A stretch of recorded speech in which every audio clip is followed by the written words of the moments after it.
Hi friends, welcome to Mareddy lakhs and collections అండి. ఈరోజు వచ్చేసి గుత్త పొంగనాలు చూపిద్దాం అనుకుంటున్నా. దానికి కావాల్సినవి ఒక గ్లాసు మినప్పప్పు,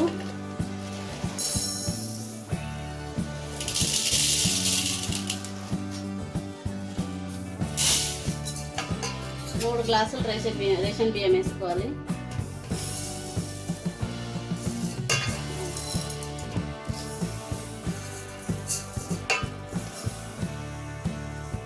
ఇప్పుడు దీన్ని కడుక్కొని 3-4 గంటలు నాననిద్దాము. కడుగుదాం. ఇవి 3 గంటల ముందు నానబెట్టుకున్నాం కదా. ఒక గ్లాస్ మినప్పప్పు, 3 గ్లాసుల బియ్యము. ఇప్పుడు ఇవి మిక్సీ పట్టుకుందాము. గుత్త పొంగనాలకు ఈ వాటర్ పోసుకుందాము. సాఫ్ట్గా వేసుకుందాం.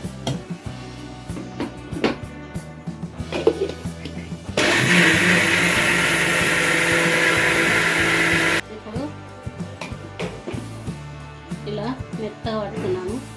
మిగతాది కూడా అలానే పట్టుకోవాలి. పిండి ఇలా మెత్తగా పట్టి పెట్టుకున్నాం కదా. ఇప్పుడు నైట్ అంతా దీన్ని ఇలా వదిలేద్దాము. మార్నింగ్ గుత్త పొంగనాలు వేసుకుందాము. ఎలా చేయాలో చూపిస్తాం.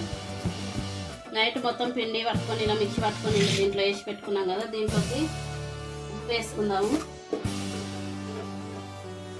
1 స్పూన్ వేసుకుంటున్నాం. మీరు ఎంత తింటారో దానికి బట్టి 1 స్పూన్ పైన కొద్దిగా వేసిన కలుపుకుందాము. ఇప్పుడు స్టవ్ పైన కడాయి పెట్టుకొని ఆయిల్ వేసుకుందాము. 2 స్పూన్లు వేసుకుంటున్నాం. ఆయిల్ వేడి కాగానే తాలింపు వేసుకుందాము. ఆవాలు, జీలకర్ర,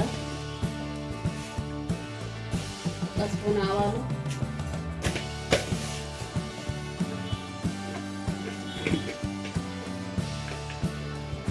1 స్పూన్ జీలకర్ర,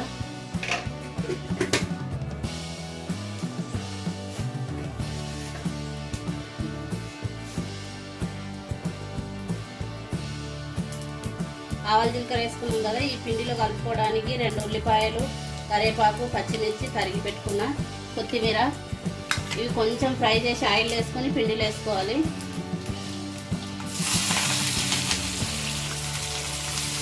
ఒకసారి వేయాలి. ఉల్లిపాయ, పచ్చిమిర్చి, కరివేపాకు ఇవన్నీ వేసి కొంచెం మగ్గినాక పిండిలో కలుపుకుందాము. ఇవి కొంచెం మగ్గితే పిండిలో వేసుకుందాం.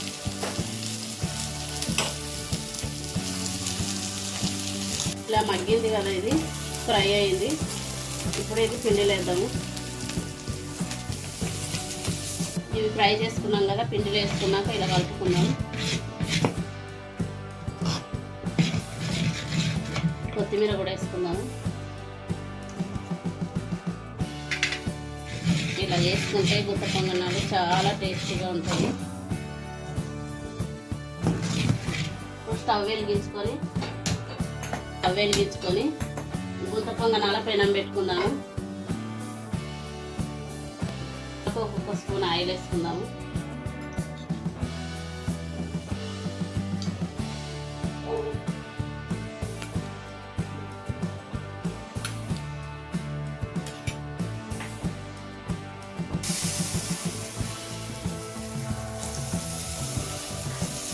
మంట తగ్గించి దీనికి మూత పెట్టుకుందాము.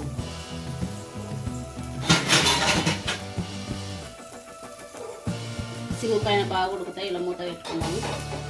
ఇప్పుడు మూత తీసి చూద్దాము. ఒక సైడ్ కాలినాయి కదా. ఇది బస్తాలు కుట్టే దబ్బనము. దీంతో అంట నేను ఇలా తిప్పుకుందాము.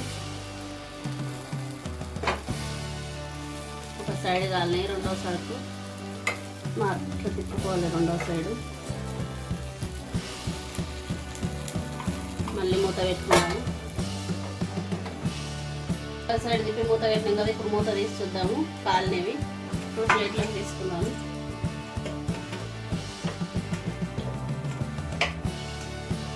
వేడి వేడి గుంత పొంగనాలు రెడీ టిఫిన్కి. ఇలా నేను చేసినట్టు ఒక గ్లాసు మినప్పప్పు, 3 గ్లాసులు రైస్ చేసుకొని తిని చూసి కామెంట్ బాక్స్లో కామెంట్ పెట్టండి. ఈ వీడియో కనుక నచ్చినట్లయితే నా ఛానల్ లైక్ చేయండి, షేర్ చేయండి, సబ్స్క్రైబ్ చేసుకోండి.